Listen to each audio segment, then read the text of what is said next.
সেই সকালে অফিসে যান, ফেরেন রাতে। মাঝে মাঝে ছুটির দিনেও অফিস করতে হয়। অথচ সেই বাবা এখন সারাদিন ঘরে থাকছেন। এত বিপদ আর ভয়ভীতির মধ্যেও সময়টা তাই আমার একদমই মন্দ কাটছে না। বাবা খুব মজার মানুষ, তবে তার দোষ একটাই, আমি কোনো প্রশ্ন করলে বাবা শুধু হুম হুম করেন। তার মানে তিনি খেয়াল করে শুনছেন না।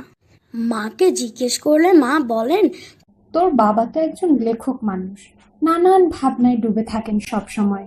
তাই সেই ভাবনা থেকে তাকে টেনে বের না করতে পারলে তিনি শুধু হু হু করেই যান। এর বাইরে বাবার মতন মানুষই হয় না।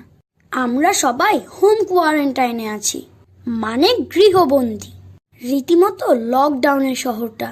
বাবা ছাড়া আর কেউ ঘরের বাইরে যান না, বাবাও প্রতিদিন যান না।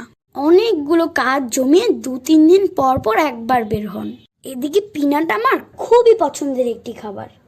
স্কুল খোলা থাকলে যেতে আসতে টিফিনের পয়সা বাঁচিয়ে প্রতিদিনই খাওয়া হতো মজাদার এই খাবারটি। মাঝে মাঝে আম্মুও কিনে দিতেন, বাবাও জানে সে কথা। তাই বাবা যতবারই বাইরে যান, পিনাট নিয়ে আসার কথা মনে করিয়ে দেই তাকে। কিন্তু প্রতিবারই বাবা ভুলে যান সে কথা। শেষে একদিন রাগ করে বাবা প্রতিটি দলকে কেনা যাবে, জামাত ইসলামকে কেনা যাবে না। পালিয়ে যাওয়া আওয়ামী লীগ তাদের সে টাকাগুলোকে এখন ইনভেস্ট করছে সেই দলের পেছনে যে দলগুলোকে কেনা যায়। আওয়ামী লীগকে প্রথমেই মানবতা লঙ্ঘনকারী দল হিসাবে এটাকে নিষিদ্ধ করা উচিত ফার্স্ট।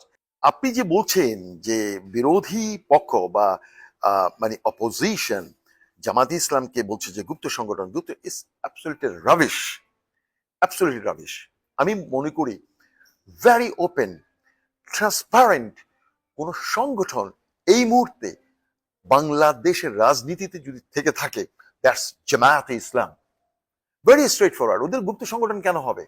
ওদের বিরুদ্ধে এটা propaganda, it's a propaganda.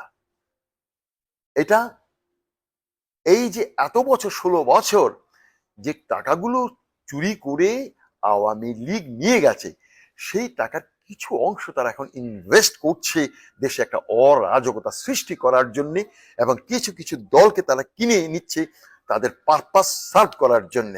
Jamaat Islam, it is not that easy to buy Jamaat Islam. প্রতিটি দলকে কেনা যাবে, জামাত ইসলামকে কেনা যাবে না।